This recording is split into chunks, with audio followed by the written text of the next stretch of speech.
Hello friends, welcome to the new React video. So let's start it. So today we are going to solve the issue that each child in a list should have the unique key property. Okay, so we are going to solve this issue. So this issue comes when you are just rendering the data without any passing of the unique ID. That means it says there should be a unique prop should be there. Okay, so how we are going to solve this issue? Let's have a look. So here you always do that mapping, right, and returning the data. So here something unique ID is not passed.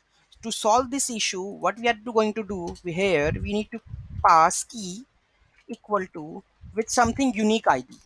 So I'm going to pass users dot ID, which is unique. Okay, and again I'm going to restart the server.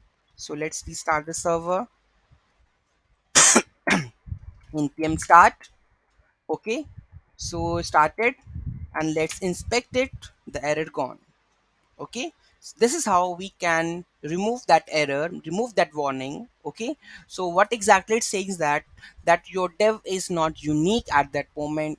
So you need to add something unique to that dev, adding the user ID or something ID that we have a unique on that by mapping the data.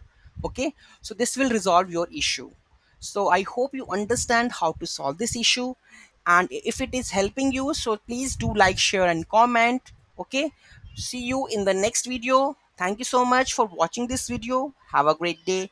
Please do like, share and comment, and if you want any kind of new tutorial on that, just ping me on the comment section. I will soon try to upload that video.